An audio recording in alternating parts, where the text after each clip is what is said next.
Hey everyone, thank you for joining me again on the podcast. I appreciate you hanging out with me. As you guys probably know, Kyle is my guest today, and we will be discussing other questions that you guys had put out there in Ded Nation, and then a couple other things too, just some maybe minor surprise stuff. Anyway, let's get on with it.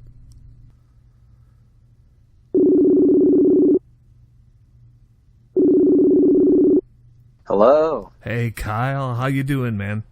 Good, dude. How are you, Don? Dude, I am doing really well. Life is, it's summer in Wisconsin, and, I go to shows, and I listen to music, and I have good friends, and I get to talk to you. So, man, life is grand. So, dude, how was the show tonight? It was cool. It was Awesome. It was cool. It was a lot of fun. We're in Idaho, and we're playing the Revolution Center with Devil Wears Prada and In This Moment. Killer. And the show was great, man. The fans here in Idaho are really, really cool. It was kind of one of our, we played Rockfest, but Right. It was our first show back touring in a while, so working out some of those bugs, but that's always, we always nitpick. Right. Yeah, I can understand that. Plus you're getting back into the whole touring mentality. How long are you guys out for this time? We are out for, I believe, 10 days. Okay. And this will be fun. We play, let's see if I can do this off the top of my head. Tomorrow we play Salt Lake, which will be cool, and then Colorado Springs. Cool. And then we play Sturgis, which is a first for us, and that'll be a blast, I'm sure. Where are you guys playing at Sturgis, do you know? The Iron Horse Saloon, I believe. Killer. Awesome. Have you ever been to Sturgis? I haven't, but I have some friends who've been there, and JJO here does it all. They go out to Sturgis every year, so Yes. I know that we were talking to Dee, so I think we might see her out there. I hope we do. Awesome. I know she said, because you guys are getting up there on Friday, right? Yes. Okay. I think she said, because I mentioned to her that you'd have to say hi, or that she would have to say hi to you guys, and She said, I think she said that you guys are getting up there the day that they're done. So we'll see. So hopefully you guys get the chance to hook up. Yeah. I'm even if we don't, the next time we see them, it's going to be awesome. They're always so killer. Cool. All right. So I think I'm going to let Angie go ahead, because she's kind of like itching to get on and say something here. So, all right. Go ahead, Angie. Hi, Kyle. Hello, Angie. How are you? I'm doing well. How are you? I'm doing good. The weather is nice here in Idaho now. It was really hot earlier, but it's actually really nice now that the sun's kind of setting. It's weird that the sun sets at 9, because in Arizona it sets at like 8 or 7:30. So it's weird that it stays bright later. I'm sure it does for you guys too. So that's the thing. It's just different. Yep. I have 2 questions. Okay, what's up? If you could only see one color for the rest of your life, what color would that be? Ooh, that's a wild one. One color for the rest of my life. Right. And I can see different shades of that color, or just one specific color? Different shades. Different shades of that. Probably shades of green. Cool. I think so. I think shades of green, or maybe shades of red or like orange too. That's a tough one. You got me on that one. Because I'm looking at like a sunset right now, and it's like, man, that would suck if I only saw green, because I wouldn't see this. Right. So it'd be like, man, I don't know, that's a hard one. That's a tough one. So yeah, maybe like red or orange or something like that. Cool. How about this one? If you could live in any movie, what movie would you choose? Ooh, any movie. Man. That's a tough one too. You're getting me on that as well. Because part of me would want to live in like Ferris Bueller's Day Off, where I just get to have fun like with my friends all day. Cool. But then another part of me would also want to live like Die Hard or something, Cool. So that's tough. Or even like Predator. Like if you got to be Arnold Schwarzenegger, that would be pretty cool. Yes. Man. That's hard. But honestly, just because it's fun, probably something like, either Back to the Future or like Ferris Bueller's Day Off, where it's like, if I had to live that every day, because living Predator every day would probably get a little tiring. Probably. But that's awesome. Were those your only 2 questions? Those are the only 2. Nice. I think those he were has the rest awesome. of You got me on both of those. That was really good. Yeah, she told me what her questions were, and I said, well, we have to strap a headset on you and let you ask, because those are really good questions. That's awesome. Have you guys ever thought of those questions? Like, have you ever thought what you would do? Yes. What movie would you be in? I would be, well, right now I kind of live in Groundhog Day. That's the same thing here too. I mean, even when you play multiple shows on the road, like, it kind of does become Groundhog's Day for sure. So I can relate. So because of that, I think I would choose to be in some kind of like superhero movie, like The Avengers or Wonder Woman. Cool. Actually, Wonder Woman. It would be Wonder Woman. That would be fun. So then you get to run around and do all the action stuff. And, It would kick everybody's ass. Yeah. That's where, exactly. That's where I was kind of like, I would love to do something like that too. So that's why it's tough. Very cool. Yeah, And that's awesome. Me personally, I've honestly never thought about it. I would have to color. I don't know, because I have such a wide variety. But I mean, all of my T-shirts are black. It'd be black. Right. Me too, man. But if I could like not see black, I'd probably be okay with that. But it's like, then there's other colors that you see and you're like, oh, that's kind of cool. Yep. Yeah, I think like the orangish reddish hue, I think that's probably where I'd want to live too, because sunrise, sunsets, and flowers and all that good stuff. Totally. So. Like when those colors pop, it can be really, like, honestly, it can be really beautiful. Right. When they're like popping out, and you're like, whoa, that's crazy. Yep. Exactly. So you guys are on the road for a 10-day stint here. Are you going back to Vegas rather, to get back in the studio then? When we get back in August, I think so. I mean, oh man, it's hard to talk about without giving stuff away. So right. I gotta be careful, but yeah, don't get in trouble. Yeah, if you can't, I just tell me. I would. Trust me, all of us are just aching to get music out. Like, that's, if there's anything I can say, it's that I'm sorry that it's taking so long. Cool. But I promise it'll be worth it. No apologies.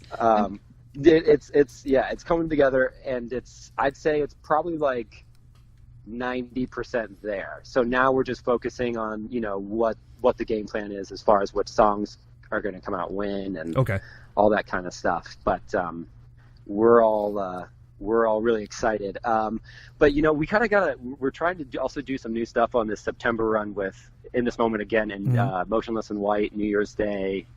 And then there's, I think there's Little Miss Nasty, and then there's also a sideshow or like a freak show kind of thing. So It should be pretty cool. Yeah.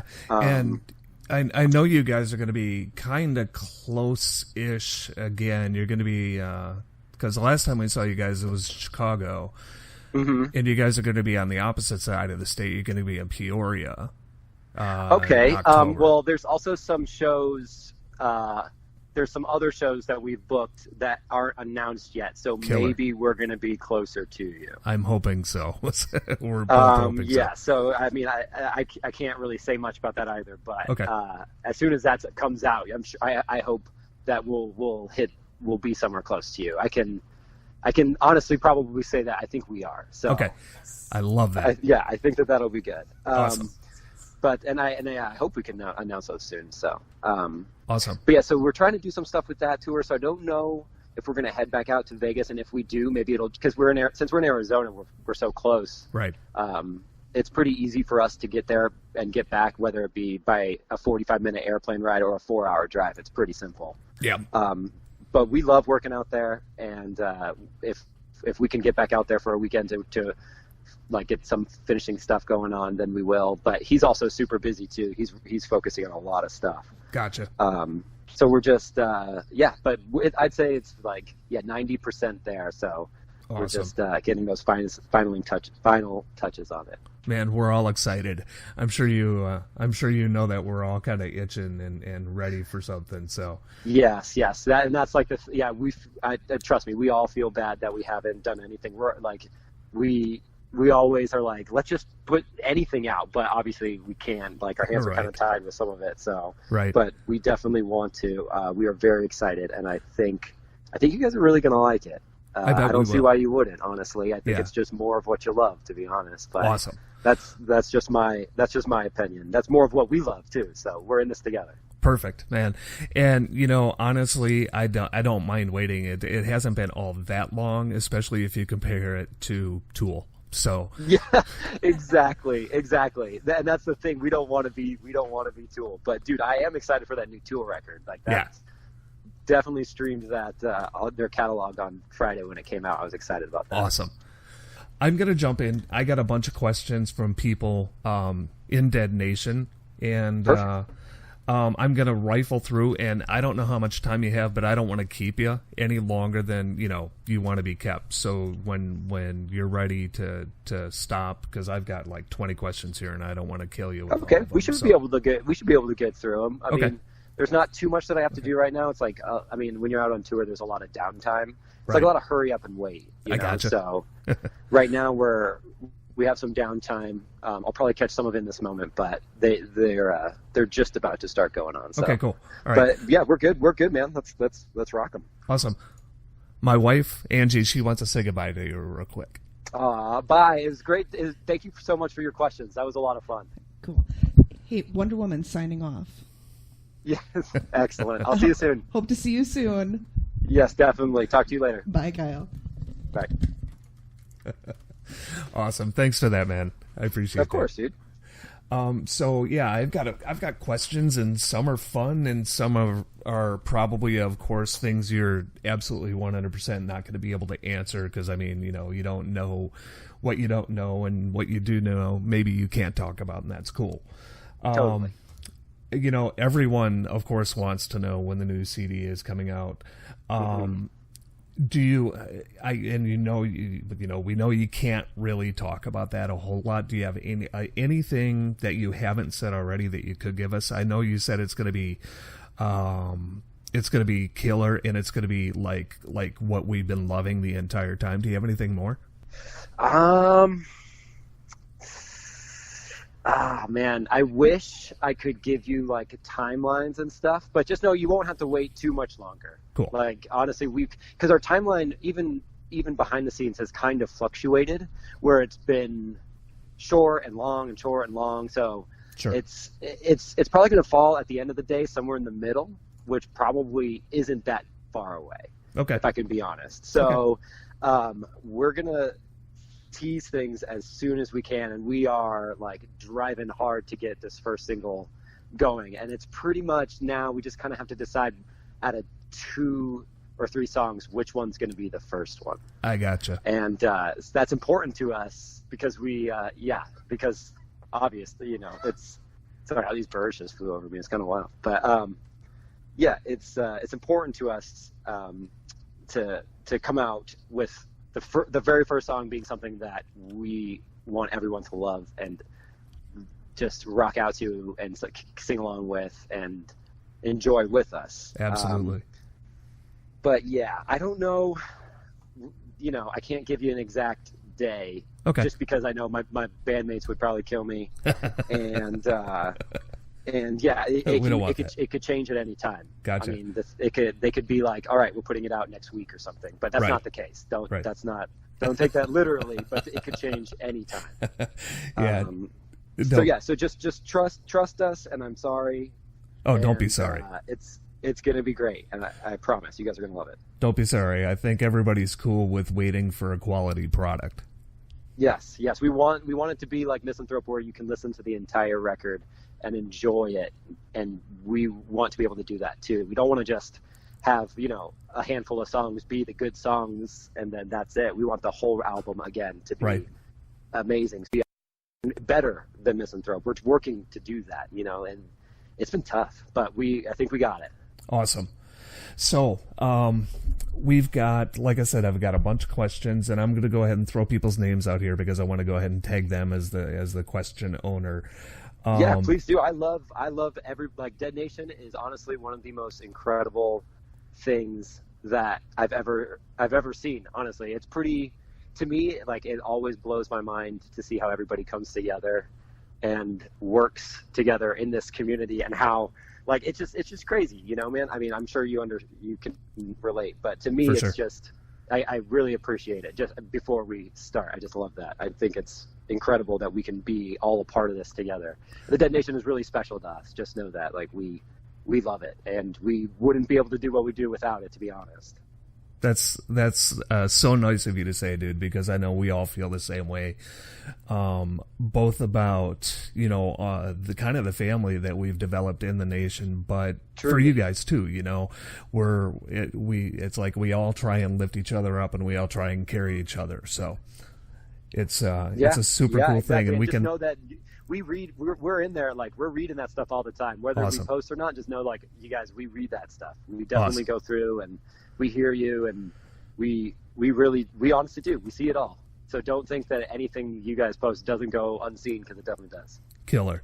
And I know that that's really going to give a lot of people more reason to post more, because, you know, sometimes you get in groups like that and the bands are kind of half-ass in there and half-ass Right. not. So it's I think it's pretty special. A big portion of that is because you guys are in there, and you guys, when you're not swamped, you know, on the road and in the studio, Mm-hmm. and then on the road and in the studio again, you guys do reply when you have the opportunities, and that's something that you don't get a lot of in other groups. Right. Yes, it is definitely. Yeah, exactly. Because it's important to us. You guys are important to us. That's so cool. Thank you. Mm. So, Melinda wants Cool. to know what your favorite concert or festival experience was on stage. On stage. Yeah. Favorite concert. Probably Rock on the Range I have a soft spot for, because it was like, I mean, the first festival that we did was Carolina Rebellion, Okay. Carolina Rebellion was awesome. It was incredible. But Rock on the Range, like, when we played that, it was like a real oh shit moment for me. Like, Awesome. it was like, like, honestly, it was like, oh shit, this is crazy. So that one really has I have a soft spot for that one, because it was like one of the first from just in my life. Gotcha. So that one really sticks out to me. But other than that, Louder Than Life was awesome, is always awesome. Let's see, what else? They're also good. Sonic Boom was great. Awesome.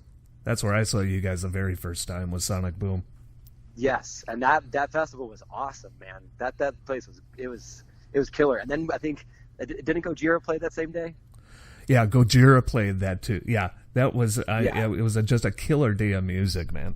It was, dude. It was awesome. Like, and then I think Steel Panther as well. Yep. It was just like, this is cool. It was awesome. That was a really good one. So it's tough to say what my favorite in particular were, but those ones all have different reasons why they stand out to me. And honestly, just recently, Epicenter was really fun too. Okay. The European ones were great. That was crazy to be over there doing those things. So it's hard to say. The only thing that can make festivals bad, I say, is like if the weather is really terrible. Right. Like if it's like raining and it's mud everywhere, that's really the only thing that makes festivals bad to me. Even if I have a bad show, usually I can find another band like on the bill that I'll enjoy going to watch later on. That will kind of, you know, it's like, oh well, I had a bad show, but you know, I'm here, and I can try to find something else that I can enjoy about it. You know. Sure. So, to me, it's a lot of the festivals and concert experiences are all awesome. Every Korn date was great, dude. Yeah. That was a dream, you know. So that's tough, you know. It's if I have a bad show, I'll try to find something else about the show that I can enjoy, and if not, then I'll just go to bed early or whatever. Right, right. There you go. There is always that. So exactly. So on that same thread, Lenny wants to know: Do you like larger festivals or smaller shows? Do you like the whole sea of people in front of you, or do you like the smaller venues, 500 people, where you can get close I like and the personal? smaller venues for sure. Do you? Okay. The festivals are great because the festivals are great for a lot of reasons. But if you get a smaller venue with like a really killer sound system that just like punches you in the face, then there's really nothing better than that. Especially if people are going off and loving it. Just because that energy is all trapped in a little microcosm, you know? Right. Like, and when you're at a festival, there's a ton of energy and it's huge and it's incredible.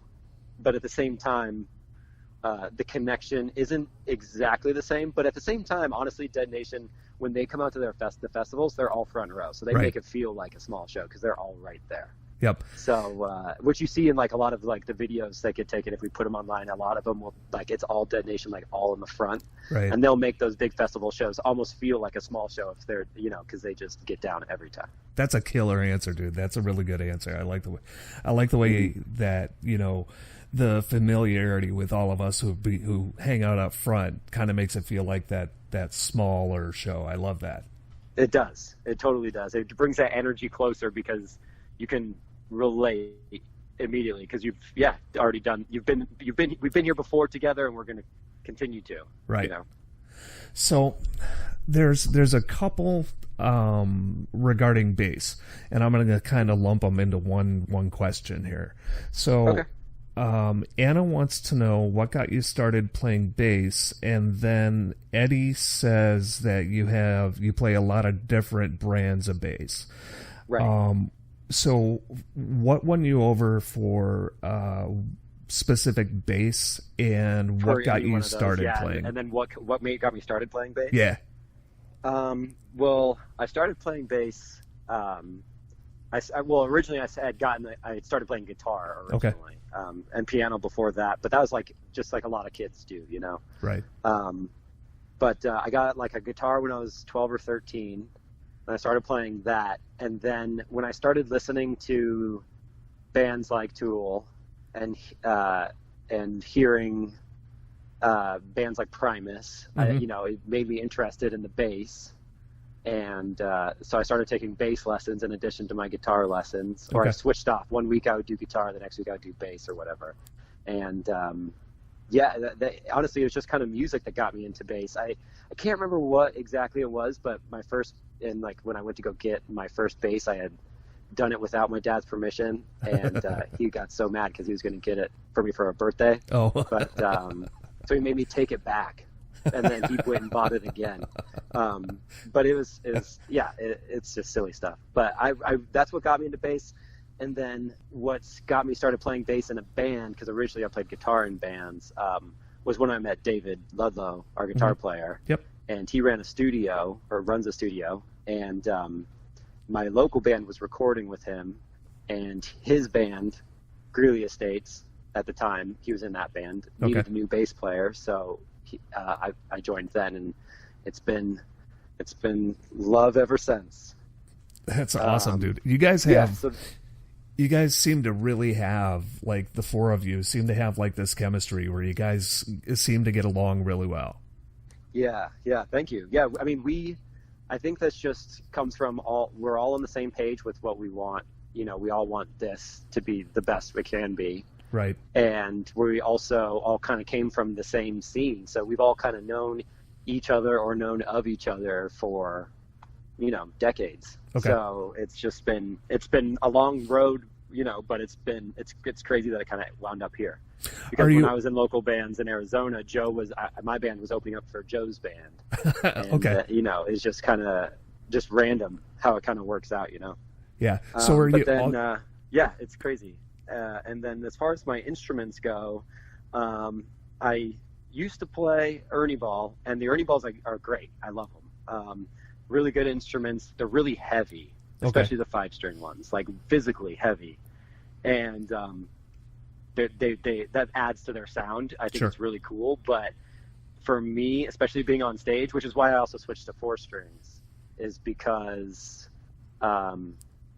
it's a lighter instrument, and I was starting, just as I get older and as I do this every day, having a really heavy instrument on stage while you're trying to like move around and stuff, it really leaves you really sore at the end of the night. And I'm trying to alleviate some of that long-term potential like damage risk to my body if I'm like throwing around this big heavy bass, Right. So I'm trying to kind of curb those symptoms early on, trying to nip it in the butt now. Perfect. But yeah, I switched to Schecter, and I love the Schecters. The Schecters are awesome. Nothing against Ernie Balls or the Ibanez, but I really like, especially the Schecter. I think I have it's the Evil Twin. Okay. And it's got these Fishman Fluence pickups in it that are just really dope, and it sounds great live. Yeah, it does. It absolutely does. Thanks, man. I appreciate that. Yeah, I mean, it's speaking as somebody who's been to several of the shows, it does sound great live. Cool. So now Nicole, our resident birthday shout out person. Yes, I love it. It's so great. It's the best. She wants to know about the whole bear thing. Nice. Yes. I feel like I posted about it, but maybe it didn't quite reach everybody. Matt started using that after I had met an author named Teresa Hissong. Okay. And she writes erotic fiction novels. Gotcha. And I was lucky, and she let me be, or she wanted me to be on one of her covers, and it was fun. Right. And we had a Koelsch take the picture for me, which is great. She's awesome. The book is out. It's called Mating Instinct. I think on the first one, it's Nathan Hunt, the singer of Shaman's Harvest, is who's on the first Morgan's Clan bear book, essentially. Okay. So Nate Hunt, he's a great dude, and we were on Shiprock with them. He's really cool dude. I'm glad that I'm able to grace a cover after him. It's awesome. She's done books where the bass player from Pop Evil was on the cover of one of them. Yep. But in my book, the character they're like shape-shifting bears, and so that's where the bear thing came from. It's because I'm on the cover of a book where the characters are shape-shifting bears. Okay. I got it. And you can get the book online on Amazon. You can get the whole series on Amazon, and I suggest you do. I think it'd be fun. I think it's fun. Okay, cool. We always thought it'd be funny to bring a copy into the van and popcorn read it with each other. But we are on this tour. That's awesome. Yeah. So Angie, not my wife Angie. She's got kind of a fun question here. She wants to know if you could have any superpower, what would it be and why? Any superpower. My superpower would be, that's a tough one. Maybe either to be invisible or to fly, maybe. Okay. It'd also be really cool if you could swim underwater and be able to breathe. Oh yeah. And then not get eaten by fish, obviously, but to swim at the bottom of the ocean would be pretty nuts. That's actually cool. So why would you choose one of those? Why would I choose one of those? Well, let's see. Well, so the ocean one, to be right? invisible, so I can get to spots, so I could get to say, how sometimes there's abandoned buildings that are really cool on the inside, and things like that. So you can go see cool things that not a lot of people get to see. Okay. Because you can get in trouble or whatever if it's, as long as you're safe, you should be fine. But right. I would like to go kind of off the trail a bit and not get in trouble and not have to worry about getting arrested or something. Okay. That's a great reason. So, let's see, Mark. He wants Mark Jar Music. He wants to know how you get your bass tone because they're looking to do a Ded cover.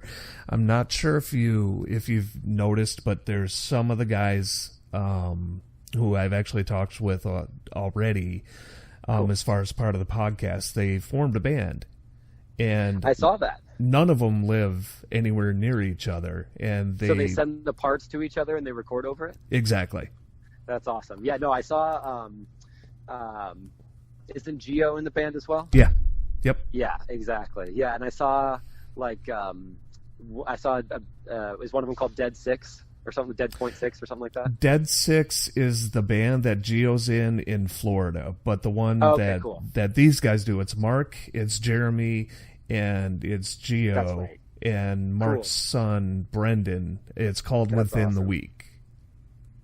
That's so rad. Yeah, so, well, for my bass tone, for any bass tone, I'd say start with, aside from a tuner, you definitely need to have a tuner. Everybody needs to have a tuner. You got to be in tune. Right. Even for metal. almost especially for metal. Right. But so aside from that, get yourself either a SansAmp bass driver, or the Dark Glass B3K or the B7K. Any of the Dark Glass products, really, and honestly, any of the SansAmp products. You go those routes, you'll be like fine. That's all you honestly really even need. What I do is David and I both use what are called Kemper profiling amps. Okay. And him and I, well, for my bass tone in particular, we profiled a SansAmp bass driver into a B7K Dark Glass, and then into a Gallion Kruger 1001 RB, and then that goes into a 8x10 Ampite cab. That's what we modeled, but I tour with just the Kemper. Okay. I also use other models too. I'll switch depending on the venue because some of it sounds better than others. Sure. But my other models are just B7Ks or B3Ks only, or just SansAmp only. Okay. Not the blend of the two. So my recommendation is get a SansAmp or get a Dark Glass bass driver pedal, one of those two, and you'll immediately probably sound better than your bass tone will. They just are like sound better boxes, honestly. Okay. So that's where I would start. Okay. I think Mark will love all of that info.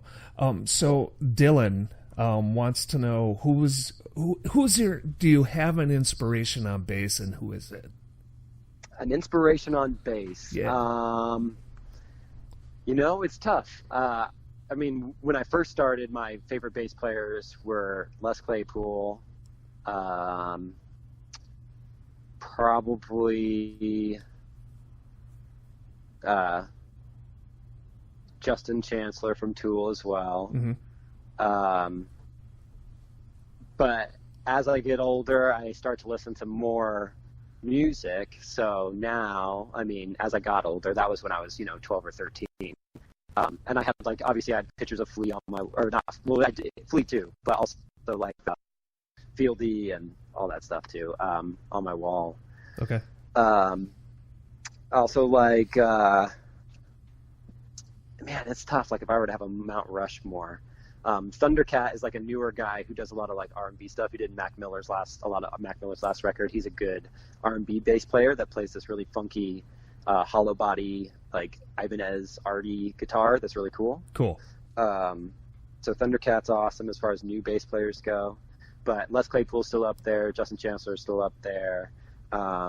Flea's tone was great. I mean, on Blood Sugar Sex Magic, it's right. insane how low the guitar sounds in comparison to the bass and the drums, and they just slap. It blows my mind every time I hear it. Yeah, the dude from Rage Against the Machine. I can't. So, I don't. There's. I think we've covered most of the questions. There's one from Kim Red. There's several women who want to know about your hair, and they want to know. They want to know. Kim specifically asked Pantene Pro V Head and Shoulders.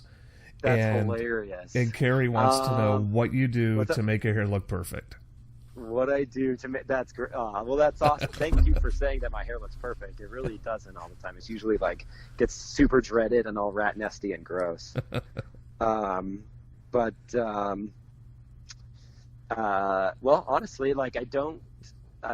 This is so silly that I'm talking about this. That's so funny. I don't use shampoo every day. Okay. I'll use shampoo specifically just a few times a week when my hair is getting really gross. And what I'll use probably nearly every day is just conditioner, and I'll clean out my hair probably and get it all out of there. But what I honestly don't use a specific brand. I get whatever's there. Every time it's different. And sometimes, honestly, if I'm out there and I don't feel like spending a bunch of money on something, I'll just get whatever's the cheapest, because I'm sure. Also a dude at heart, where right. I also don't kind of care, Right. And so for whatever reason, just not caring probably, I think, just makes it look good or something. I don't know how it works. I don't know.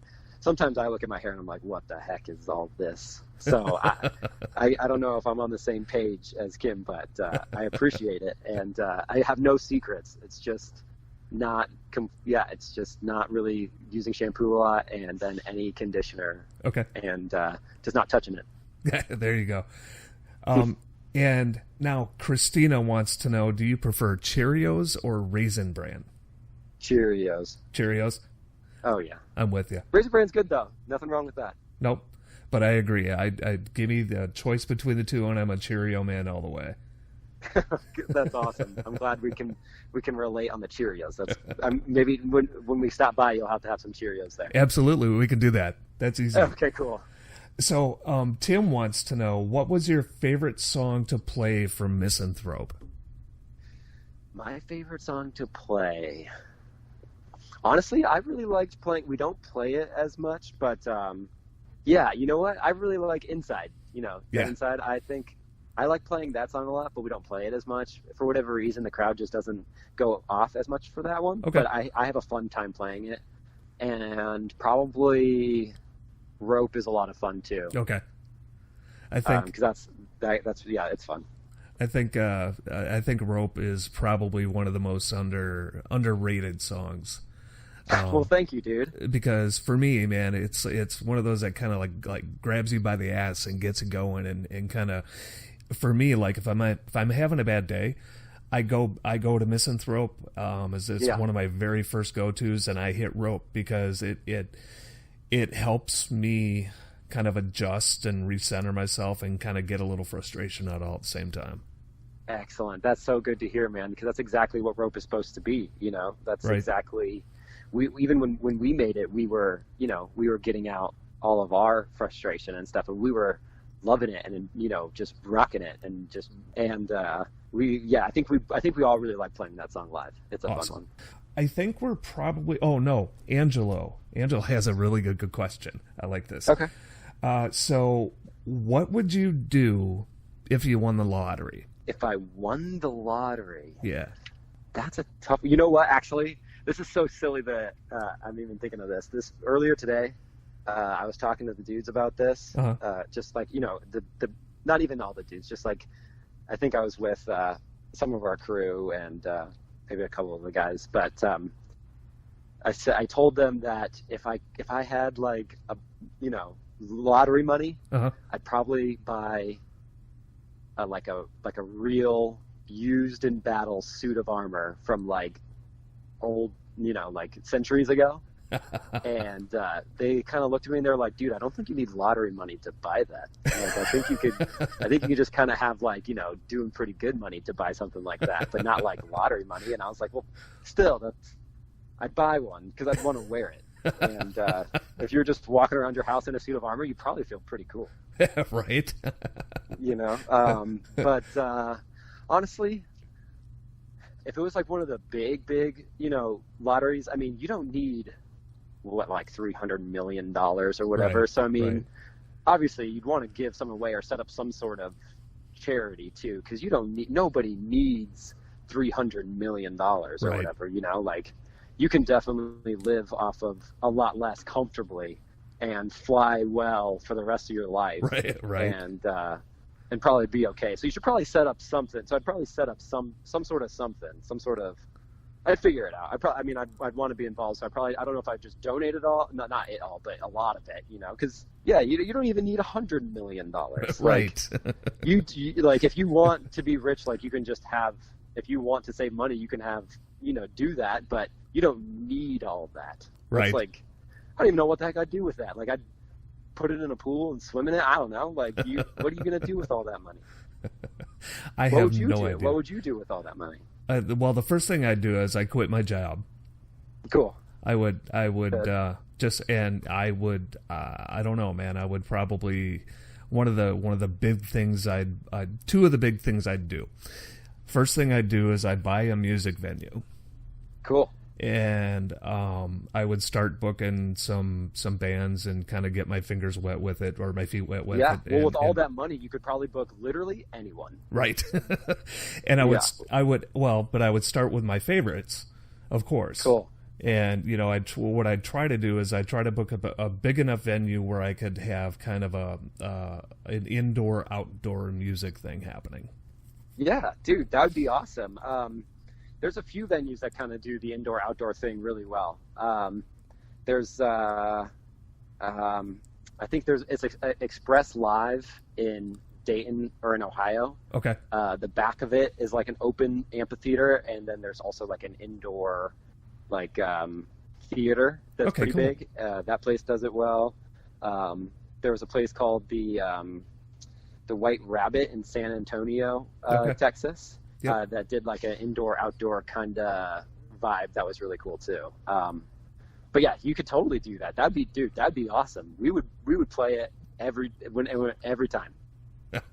And I would book you guys every chance I had, without a doubt. Nice. So, dude, you would have to have like the like a super killer sound system. That's like a guarantee. Absolutely. Well, my brother's he used to teach live sound engineering at Madison cool. Media Institute here. I would get him in to take care of all of that. 100%. Nice, dude. That'd be awesome. So you can have your family work with you. Exactly. That's also something that I would consider too. I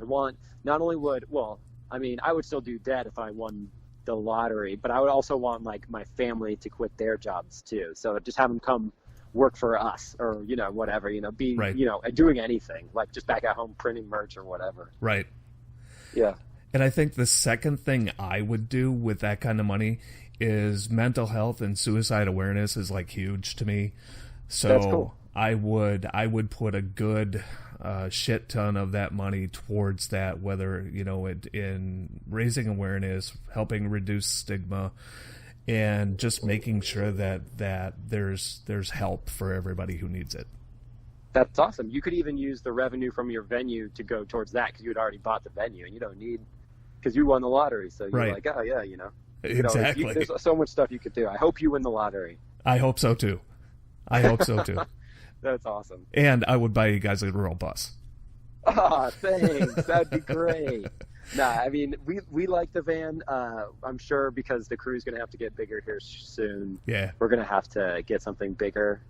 But we're working on, that's all in the bank. We're not literally, but it's all right. in the pipeline, I guess I could say. Gotcha. It's all coming. I think we're pretty much at the end of the questions. There's just some statements from people too. So, okay. Jeff Coffey from Ded Nation thinks you're awesome. Yeah. And that's awesome. I think Jeff's great. And let's see. There's another one I found in here from Alex Singleton. Alex wants to know how, and this is actually a legit question. Cool. How does it feel to know that you've changed people's lives with your music? That is a tough question, and it's hard to honestly kind of wrap your head around. Sure. Like it's hard to, because I mean, obviously the answer is that's incredible. Obviously that's the only reason why we would even continue to do any of this, is because we want to, be a part of people's lives and want them to be a part of our lives as we do this as well, So right. Obviously that's the answer, but deeper than that, it's just so hard to imagine, just because we're just like everybody. We're just trying to figure this out too. We're just like everybody else trying to figure all of this out, life, all of it, So right. It's tough. And maybe that's also maybe that's something that's personal with me, where I can't deal with like, these, heady compliments very well. Maybe that's something inside of me that is something that I need to work on personally, Sure. Because it's just hard for me. It's just like, it's so amazing that it's hard for me to be like, how could we change your life? But that's not up for me to say, obviously. That's if anybody believes that we did that, then that's incredible. I mean, all I could say is that you guys are changing our lives. Yeah. I mean, if you say our music touches you, and changes how you feel about something or anything like that, that's incredible. And just know that the way that you respond to it changes how we are as people too. Right. That it's like, it's a circle. This isn't just a one-way street. It's we are giving to you, and you give that love and energy back to us, and we give it back to you, and you give it back. It's like this, and it just feels necessary, which is why we continue to do it, which is why you guys all continue to stay fans, and it's this circle that's just hard to understand, and it's like, right. yeah, it's beautiful at the same time, but it's like, it's just so big, not like literally, but just like in mind scale, I guess you could say, Sure. It's just like, wow, this is incredible how we can affect each other's lives. And I see you guys once a year, hopefully, and we can really have these huge, profound effects on each other's lives daily without even being in the same room. It's just, it's beautiful. It's awesome. And you guys help us through all kinds of stuff all the time when we're in the studio or at home and we have a bad show and we're like, man, this is rough, like this is rough, or, anybody's missing someone at home or whatever. Right. It's your guys, it's everybody's positive energy coming back to us that keeps us wanting to do all of this. And then vice versa. It just keeps going, man. It's beautiful. It's awesome. It is. And I totally agree, and I think you put it really well. I think it's you guys affect us with your music, your message, the complete I can't say transparency, but with the complete openness you have with fans. Right. And with the fact that you guys don't hide out. You come out and you hang out with us. And that's not something you get from a lot of bands. So I think the more, you give us that and we give it all back in return. And I think it's a beautiful cycle that I hope never ends. Right. Exactly. And even even today we still talked about, we're always going to be hanging out after the shows where we always are at the merch tables and hanging out with you guys or wherever that's never going to change. Like, we're planning on it we were just talking about it for the next tour, what the plan is essentially. And we're like, that's just always going to be a thing. We're always going to hang out with you guys. And obviously anybody who reaches out to us, and if we have time before the show, oftentimes we see you guys out there also. Mm-hmm. And we're always available and willing to hang out with anyone because we love you guys. So it's like, yeah, we're just here for you. Right. And see, that's exactly why, that's one of the big, huge draws for you guys, is that if somebody I know has heard you but they've never seen you live, I'm like, okay, wait, go see a show, hang out afterwards, go see them at the merch table. They'll sit down and talk with you and treat you like they've known you for a long time.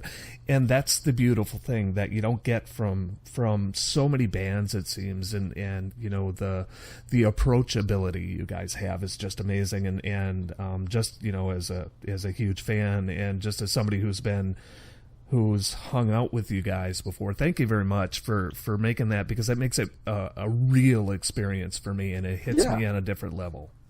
Of course. And we will always, even if, as things go along, we'll always make ourselves as available as possible, as available as humanly possible every step of the way. And awesome. And I appreciate you saying all that. It feels, that, this is the reason why we do it, Mm-hmm. So, yeah, we appreciate you guys. And I think that that's really incredible. And I think Rachel, she's got basically the last statement that I've got, and then we covered everything, and we're under an hour. Cool. Okay, cool. So Rachel says, thank you for all you've done, and Ded is her number one go-to for anxiety relief. Excellent. That's good. I'm glad that we can be that for you, because that's so necessary when there's so many things that can, trigger you throughout the day or whatever it is that gets you, whether it be traffic or large crowds or something personal. It's good that you have something that you have something that you can go to. That's a natural release. Make sure that everybody knows, we're sorry it's taken so long, but I promise it's going to be good, and you won't have to wait much longer. I can promise you that as well. Perfect. And I would trust me, all of us would love to release it tomorrow if we could, because we are just itching to play these. But the goal is, hopefully we can play a new song live on the next tour. Most likely we will.